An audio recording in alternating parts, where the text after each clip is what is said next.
بسم اللہ الرحمن الرحیم بسم اللہ الرحمن الرحیم۔ السلام علیکم ورحمۃ اللہ وبرکاتہ۔ بات کریں گے آج جمعرات کے حاجت کے وظیفہ کے حوالہ سے کہ جمعرات کے دن کون سا ایسا وظیفہ ہے جس کے کرنے سے رب ذوالجلال سے جو بھی دعا مانگی جائے اللہ رب ذوالجلال وہ دعا قبول فرماتا ہے، اور اس کے علاوہ خالق کائنات ہر قسم کے معاملے کے اندر اپنی مدد فرماتا ہے، اور جس حاجت کے لیے انسان یہ وظیفہ کرتا ہے خالق کائنات وہ انسان کی حاجت جو ہے اس کو پورا فرما دیتا ہے۔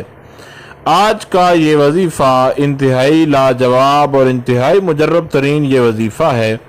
اس کو آپ کسی بھی وقت بیٹھ کر آپ اس کو کر سکتے ہیں، انشاءاللہ تعالی آپ کو اس مقصد کے اندر 100% کامیابی ملے گی، اور آپ کی ہر مشکل جو ہے وہ اسی دن انشاءاللہ تعالی حل ہو جائے گی۔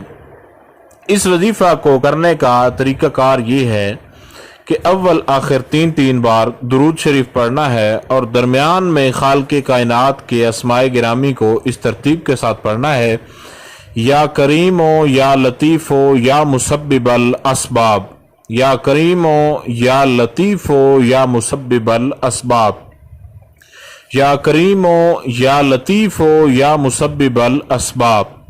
یہ کوئی مشکل نہیں ہے، انتہائی آسان ترین طریقہ کار اور انتہائی آسان ترین یہ اسماء گرامی ہیں۔ یا کریم ہو یا لطیف ہو یا مسبب الاسباب، ان کو آپ نے 1000 مرتبہ جو ہے وہ پڑھنا ہے۔ 1000 مرتبہ پڑھنے کے بعد آپ نے اپنے مقصد کے لیے دعا کرنی ہے، اور اس کو آپ نے اس طریقے کے ساتھ پڑھنا ہے کہ یا کریم ہو یا لطیف ہو یا مسبب الاسباب۔ یہ ایک مرتبہ یا کریم ہو یا لطیف ہو یا مسبب الاسباب، یہ 2 مرتبہ یا کریم ہو یا لطیف ہو یا مسبب الاسباب، یہ 3 مرتبہ، یعنی اس طریقے کے ساتھ آپ نے اس کو پڑھنا ہے۔ انشاءاللہ تعالی آپ کا جتنا بھی بڑا مسئلہ ہوا، جو بھی آپ کا جو ہے وہ حاجت کے حوالے سے جو بھی آپ کی حاجت ہوئی، انشاءاللہ تعالی خالق کائنات اس کو ضرور پورا فرمائے گا۔